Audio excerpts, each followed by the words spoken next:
Hispanic community. When we met there, it was one of the few times recently that the room was full. Myself, Chief Carmody from Wyoming, a couple of immigration attorneys to answer specific questions, and the room was packed. So I would suggest meeting in that building there. We've got a great relationship with them, a great rapport. So if you've got a client who needs services, anything that you can take mobile, that they don't have to come physically here, and that's a great suggestion. I don't know how many of your responsibilities require a physical presence here, but that West Michigan Hispanic Association is probably the closest thing that I'm hearing along the Granville corridor as being perceived as sanctuary, if there is such a term. I saw another hand. Yes, ma'am. Yeah, you mentioned earlier policy that City of Grand Rapids Police Department's developing materials. Is that going to be across the city or just within Grand Rapids Police Department?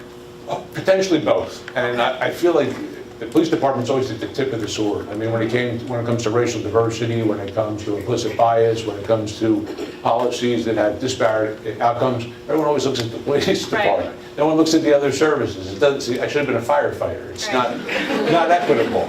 But we don't want to wait for the city to draft theirs. So, and I get it. We're the most visible form of government. Most people will never have an interaction with anyone else in city government other than law enforcement.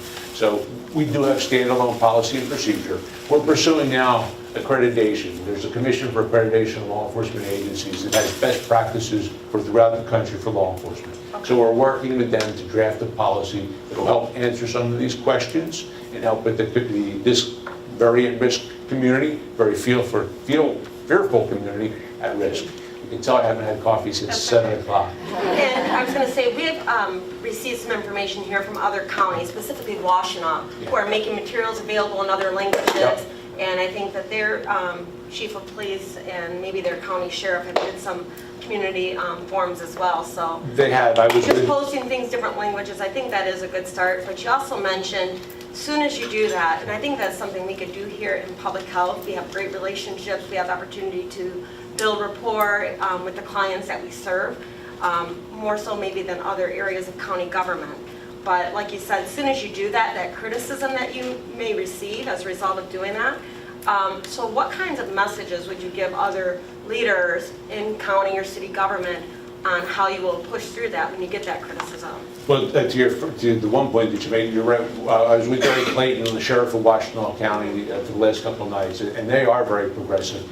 To their benefit, they've got Ann Arbor, which tends to be a little more liberal, a little more progressive than some other rural areas of Kent County. So right now, in terms of, I'm even having this conversation reported, police departments, and I reiterate this in a lot of community meetings, to state the obvious, we enforce policy.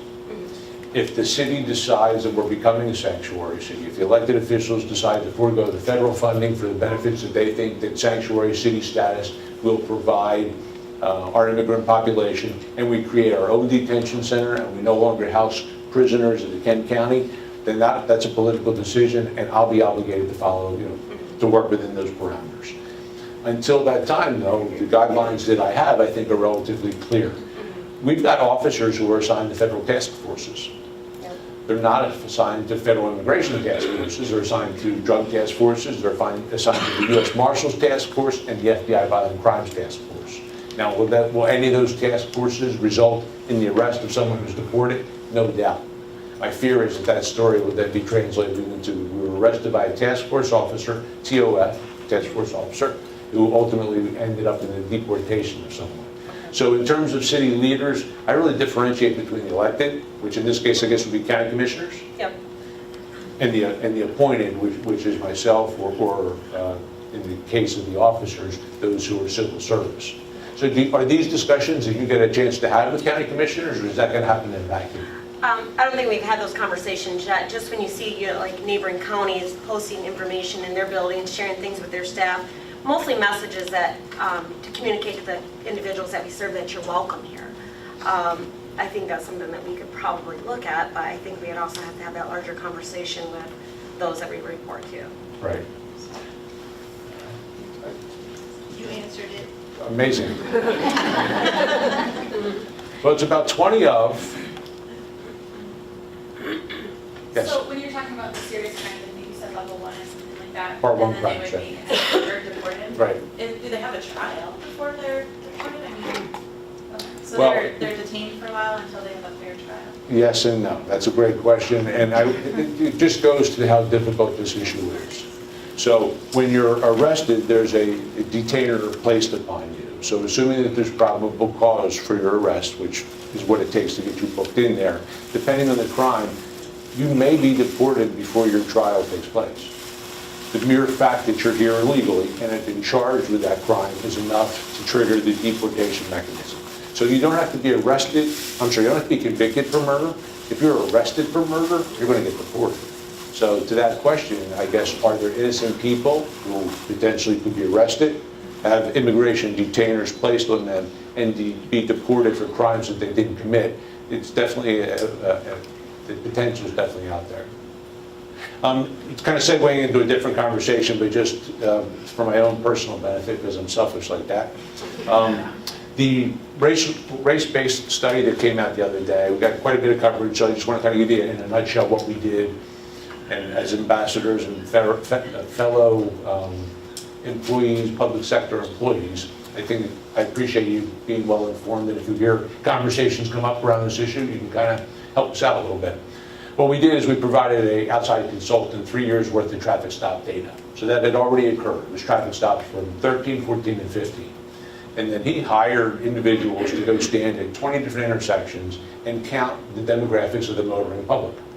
And he does that because he feels that census tract data is unreliable in terms of reflecting the motoring public, because by its vehicles, I guess it's inherent in a vehicle, you don't drive where you live, you drive to work or from someplace to someplace. So he captures the demographic of the motoring public, and then he compares those demographics to the demographics of the people we stopped. And it turned out here in Grand Rapids in 13 and 14, African Americans were 1.85 is likelier to be pulled over than their white counterparts. And in 2015, African Americans were twice as likely. So I think that the twice as likely is a little more easy to understand than 1.85. So the disparate impact that our traffic stops are having, what I've shared in the community meetings is, I don't believe that anyone comes to work, anyone in the public sector. We don't get paid enough to come to work with malicious intent. We'd be doing something else. So I think the officers come to work intent on doing good. But when our outcomes aren't equitable, then we've got to look inside our operation, our procedures, our policy, our hiring, our training, our supervision. So that's what we're doing now. What we're going to start doing is every year we're going to benchmark our traffic stops. The last traffic stop study before this was in 2003. So you're talking 14 years ago, 13 years ago. We're going to start doing it every year so we can gradually modify our behaviors or track how we're doing. We've brought in the sheriff from Washtenaw County to do some teaching for us. We brought in Fair and Impartial Policing, which is a group out of South Florida, to do a 2-day seminar with us, NAACP, Urban League, Hispanic Association, and a half a dozen other community stakeholders. So we're working to improve. But I do have to give the city and the police department credit for undertaking the study. It was one of the questions I was asked is, well, how do you think this places you in terms of other cities of comparable size? And I venture to guess that the cities that most need this are probably the cities that won't even undertake it. Because it's, to be introspective, to open up your statistics, to share all that data with a consultant and run the risk of the criticism of the community and the counterpart saying that you're providing disparate outcomes. Why would an agency, the upside is, which I hope we'll see here, will be more transparency and greater trust in the police department. The downside is you get results that you aren't happy with, and it leaves the community disenfranchised. So I'd venture to say that the agencies that self-select to go through this process are probably those that need it the least. So our numbers, although troubling, to put it in perspective, when Dr. Lambert did the Jersey State Police, they were like 4.5 times as likely to stop minorities. Now ideally, what I'd like to see is no inequities. That assumes women drive as well as men, though, so I don't know that we'll actually see that. Actually, I say that with a reason, because men were profiled. Women were underrepresented in the statistics. So there's one or two things to be taken from that. Either women are better drivers, which is what I believe. I've got 2 sons and a daughter, and when I gave my sons helped my sons get their first cars, and as opposed to my daughter, I was a lot more nervous with my sons. So I think women are better drivers, but the women were one of the most underrepresented groups in that traffic study. we do not issue citations to women at the same rate that we issue them to men. So, well, I appreciate your attention. You had one last one? Sure. I kind of do, yeah. So when you said those traffic stops, 13 years, 2013, 14, and 15, when did you start the implicit bias training that you guys did? I'm curious where that falls. Sure, I appreciate that. It didn't begin until after the information was already given regarding the traffic stops. So the most recent traffic stop that was given to Lamberth and Associates was 16 months ago. So what I've been trying to stress is what we've done in the last 16 months. We spent about $1.5 million on body-worn cameras. Every traffic stop's now recorded. We've undergone 2 different sessions of bias-free policing, fair and impartial policing. We've had some of these tough internal discussions. We're working on a bias-free policing policy. There are some agencies out there that have them. Unfortunately, it's more complex than you would think. It limits what action you take based on mere suspicion as opposed to probable cause. And what I don't want to do is get to the point where we have a police department that starts to de-police, because some of the policies are hard to wrap your mind around. And I thought, look, if we're asking officers to make split-second decisions, and I can't articulate this policy clearly in anything less than 3 minutes, that's a problem. So we're working on it, and it's a work in progress. Thanks for the question. Steve, I appreciate, yes, ma'am. Sorry. How much of a problem is there with the people who have exactly the opposite opinion? Like you were saying, you were getting the emails and stuff about how they want you to do even better job. Right. How does that dynamic fit in with all of this and exacerbate the problem? I know it's out there, but I tell you, they're not sending me nearly as many emails, that's for sure. So I don't know if the current climate has made some people who feel strongly in the other end of the spectrum a little reluctant to share those thoughts. But, and I understand, because it's always the extreme that we hear from. I'm involved with Safe Place Alliances, which is regarding guns and sensible gun control. So that's a group that we have here. And who do I always hear from? I hear from the open carry proponents. And they're well organized, and they're not large in number, but they come to city commission meetings. They were there last Tuesday. A gentleman was there with his sidearm and got up to speak. And it just, you know, just because it's legal doesn't mean it's prudent, but he was there. So to answer your question, it's really hard, and I'm always reminding myself, and I'm sure you see the same thing, that the people that we deal with, particularly those we deal with repeatedly, still represent a small segment of the community. I try to extrapolate that in terms of what is it, how closely does it reflect the 200,000 people in the city of Grand Rapids.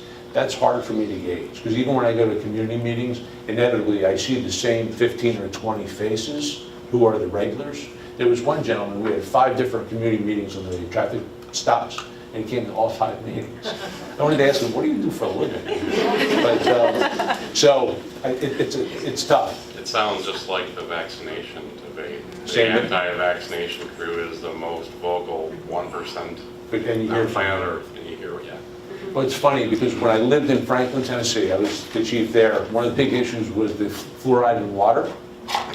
There was like 3 people who were anti-fluoridation folks, and they came to like every meeting to push the city to move away from fluoridating the water. And then And I they get wrote here. letters and emails all day long. Right, that was their thing. And then I get here and find out Grand Rapids is the first city in the country to add fluoride to their water. So, yeah, that's a tough one. The other issue that we saw was the circus. I don't know, we were dealing with, for a while there, every commission meeting had 20 people come to speak about closing down the circus. And I thought, wow, it's really a huge, but it must have been a pretty strong, because I see where Ringling Brothers and Martin Bailey is out of the circus business. We're the last generation that will have seen the 3 rings in action. So I guess as issues become more relevant and people become better organized and their voices get heard, things change. Well, I appreciate the opportunity. I hope I didn't drag on too long. Again, I want to close by thanking you for what you do. I think in general, whether it's public health, whether it's public safety, whether it's teaching. I made a comment in a meeting last night about people who go into the public sector to serve their communities being different than people who pursue other jobs. And 3 people booed. I mean, honest to God. It was right over here at GRPS, over at GRPS University.